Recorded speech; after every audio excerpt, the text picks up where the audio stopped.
And this year, you know, she just plays way older than she is. The drama surrounding Caitlin Clark and Angel Reese reached its boiling point on a night that would come to define the WNBA's rookie race. The stage was set in Chicago for what had been hyped as the most anticipated game of the season, a battle that would settle the ongoing debate: who truly deserved to be Rookie of the Year? ESPN had been leaning toward Angel Reese as the frontrunner, praising her historic streak of double-doubles and relentless hustle. But Caitlin Clark, the sharpshooting phenomenon from Indiana, was about to remind the world that stats alone do not tell the full story. This was more than just a basketball game. It was a statement, a showdown between two rising superstars with very different styles. And it unfolded like a movie script, full of big shots, tense standoffs, and even moments of raw hostility. From the opening possession, the fever pitch inside the arena was undeniable. It was Barbie night in Chicago, a celebration tailored to Angel Reese, and the Sky wanted to give their hometown star every reason to shine. But the first basket didn't belong to her. Indiana went straight to their bread and butter, running a perfectly executed play as Clark fed Aaliyah Boston, who found Kelsey Mitchell cutting along the baseline for an easy score. Moments later, the Sky struck back with Lindsay Allen putting their first points on the board, and Chicago fans roared. Yet, in an instant, Clark turned the floor into her personal chessboard. She pushed the ball in transition, scanned the defense, and baited Angel Reese into a commitment. One subtle hesitation later, Clark threaded a pass to Nelisa Smith for a layup, and the tone was set. Clark wasn't just here to score, she was here to control the game.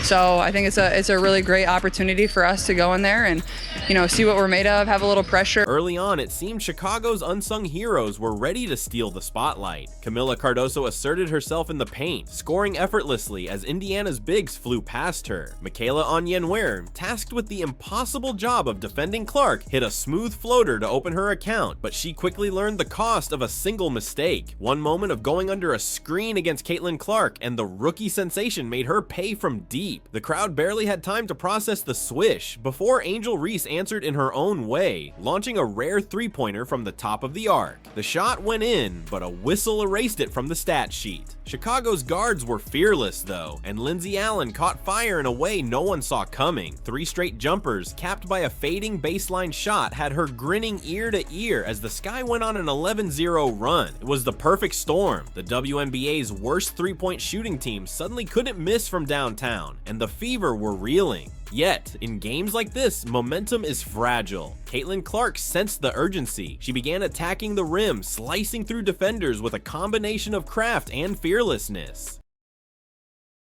Kelsey Mitchell, one of the league's most underrated scorers, joined the surge. Of our own, and we talked about this in the locker room. I think that's like kind of where we grew today. In the past, like that's kind of where A quick 6-point swing brought Indiana right back into it. Lexi Hull, the Fever's silent sharpshooter, then rose to the moment, burying a 3 as her shooting numbers soared into the unbelievable. Just like that, a double-digit deficit evaporated, and by the end of the first quarter, the Fever trailed by just 3. Chicago's early fireworks had been thrilling, but the reality was sinking in. They had thrown their best punch, and Indiana had survived. The second quarter turned the game into the Caitlin Clark show. Her understanding of pace and space was on full display as she orchestrated the offense like a maestro. On one play, she drifted to logo range, caught her defender ball watching, and buried a 3 from Steph Curry distance to tie the game. Seconds later, she ran through an Iverson cut, curling around double screens as defenders clawed to keep up, and drained another 3 with hands in her face. Chicago called timeout, but the damage was already psychological. For every Sky bucket, Indiana had an answer. Clark whipped one-handed bounce passes through traffic, feeding teammates in stride 4 and 1 finishes. By halftime, the Fever led 47-42, and the dynamic duo of Clark and Mitchell had combined for 33 points. On the other end, Angel Reese was nearly invisible, scoring just 2 points and contributing little when it mattered most. Her trademark hustle couldn't mask the truth. This was Clark's game. The third quarter was a masterclass in how stars seize moments. Clark came out hunting for blood, grabbing a rebound, leading the break, and sinking a left-wing jumper as if she were in the gym alone. Moments later, she sized up Camila Cardoso, the same towering opponent who had denied her a college championship, and delivered a move straight out of a highlight reel. A fake drive, a behind-the-back escape dribble, and a step-back 3 over the 6'7" defender. Splash. Her reaction said it all. Redemption. Meanwhile, Nalissa Smith erupted offensively, bullying Angel Reese in the paint, drawing contact, and finishing through fouls. When everybody's taking shots at us Caitlin Clark fans, the Chicago Sky vloggers, she stepped out to hit a rare 3, it felt like the game had broken open. Indiana led by double digits, and Chicago's hot shooting from earlier was no longer enough to save them. But drama has a way of finding Caitlin Clark, and the fourth quarter provided the night's most talked about sequence. With the game slipping away and tensions boiling over, Diamond DeShields took it upon herself to get physical. First, an unnecessary elbow sent Clark stumbling. Then, on the very next play, a shoulder check in transition. Seconds later, an all-out body bump with no play on the ball. It was blatant, it was reckless, and it was dangerous.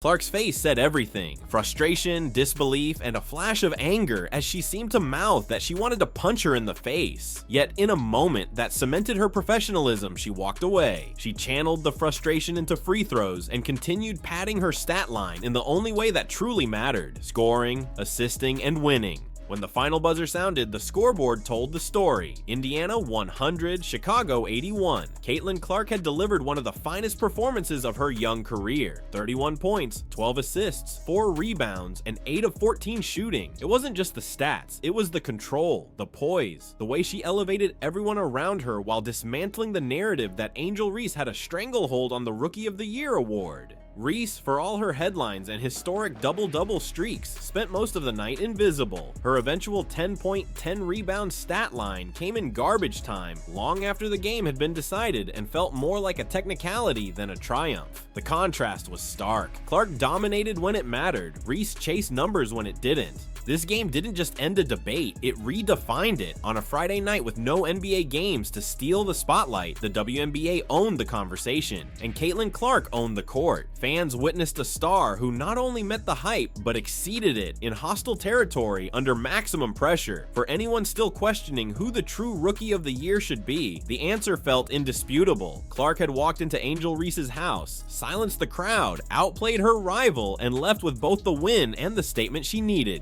The WNBA has seen its fair share of rookie sensations, but few have captured the imagination of the sport like Caitlin Clark. This game will be remembered not just for the highlights, but for the way it crystallized the storylines of an entire season. The skill, the rivalry, the drama, and the undeniable passing of a torch to the league's newest superstar. If you were watching that game, whose performance impressed you the most? Do you think Caitlin Clark locked up Rookie of the Year with this statement game? Or does Angel Reese's double-double streak still carry weight? Let us know your thoughts in the comments. And if you love seeing these intense WNBA storylines broken down, make sure to like, subscribe, and hit that notification bell so you never miss the drama on and off the court.